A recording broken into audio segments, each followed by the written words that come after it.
امام حسین کے نام پر پہلا سر بھی اسی شخص نے کٹایا ہے، لیکن یزید کی قبر پہ لعنت بھی کوئی نہیں برساتا، اس کا محل تھا بہت بڑا، لیکن جب لوگ کربلا میں امام حسین کو سلام کرنے جاتے ہیں تو قدموں میں حور بن یزید کا مزار بھی بنا ہوا ہے، اس کو بھی سلامی دی جاتی ہے۔ اور اب ہم اکیلا حور بن یزید نہیں کہتے، ہم کہتے ہیں حور بن یزید رضی اللہ تعالی۔ اب ہم اتنی تعظیم کرتے ہیں اس حور کی۔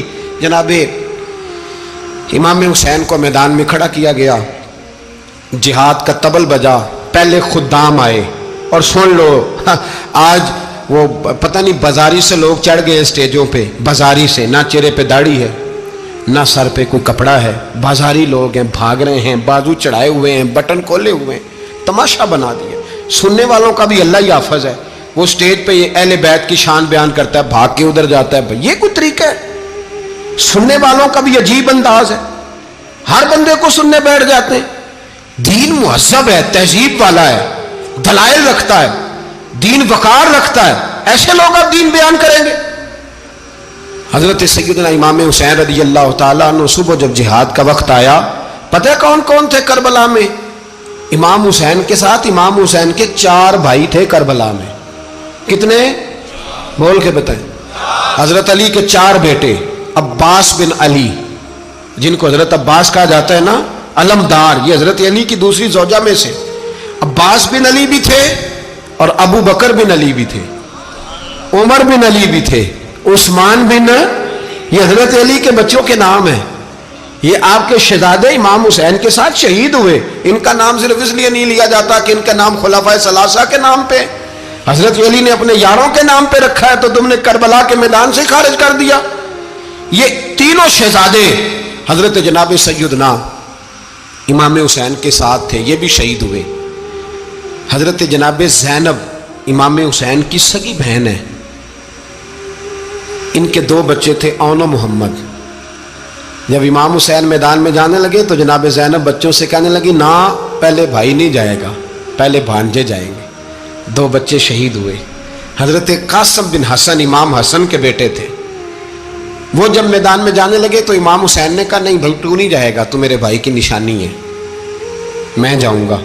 تو حضرت قاسم بن حسن نے ایک تعویذ کھول کے دیا کہ ابا جی میرے والد نے کہا تھا جب بڑی مشکل آ جائے تو تعویذ کھول کے دیکھنا، تو آج بڑی مشکل آئی ہے تو میں نے تعویذ کھولا ہے، تو یہ دیکھیں کیا لکھا ہے، یہ تو رکا ہے، تعویذ ہے ہی نہیں۔ جب کھول کے دیکھا تو اس پہ لکھا تھا، قاسم اگر حسین پہ کوئی کڑا وقت آ جائے تو بیٹھ کے آگے آگے رہنا، اگر کڑا وقت میرے بھائی پہ کبھی آ جائے نا، دیکھنا اس کے آگے آگے چلنا، اسے حسن کی کمی نہ محسوس ہو، پائیاں جہاں ساک نہیں کوئی جے وچ خار نہ ہوئے۔ سیدنا امام حسین پہلی دفعہ کربلا میں اس وقت روئے جب یہ رکا، آپ نے دیکھا تو فرمایا ٹھیک ہے، اگر حسن کی یہ وصیت ہے تو میں نے زندگی میں اگر ان کی ہر بات مانی ہے اب بھی مانوں گا، تمہیں اجازت ہے۔ جناب قاسم بن حسن 16 سال کا جوان جب میدان میں نکلے تو ہائے ہائے پتہ نہیں کہاں سے آ گئی ہے۔ امام قاسم بن حسن جب میدان میں نکلے تو تبری سے لے کر علامہ ابو الاسناد صاحب سب کو پڑھ کے تو دیکھو، 3 دن کی پیاس ہے، شدید آزمائش ہے، دکھ ہے، تکلیفیں ہیں، پھر بھی پہلی دفعہ جب میدان میں گئے ہیں واپس آئے ہیں 19 لوگوں کو قتل کر کے واپس آئے۔ سناؤ قصہ خیبر کو، تمامی اپنے بچوں کو، علی کی داستان سن کے دلوں سے ڈر نکلتا ہے، علی کی داستان سن کے دلوں سے، یہ جو بچے ڈر رہے ہیں نا، وہ چمگادڑ آ گئی، کاکروچ آ گیا، یہ خوف نکل جائے گا اگر حضرت قاسم بن حسن کی بات سنیں گے۔ درجنوں لوگ آپ نے قتل کیے۔ ایک دفعہ آئے، کہا چاچا یزید کا لشکر تو بڑا ہی بزدل ہے، اگر چند قطرے پانی میرے حلق سے گزرے تو میں سارے کاٹ کے لے آؤں گا آپ کے پاس، چند قطرے۔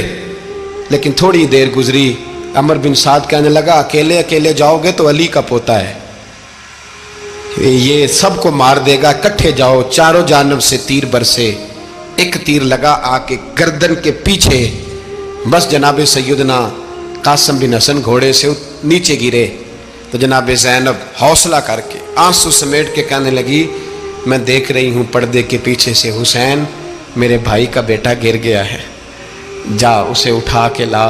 حضرت امام حسین ان کو اٹھا کے لائے تو امام حسین نے سینے سے لگایا ہوا تھا تو ان کے پیر، ان کا قد لگتا تھا امام حسین سے زیادہ ہے، اٹھا کے لایا، لٹا دیا گیا۔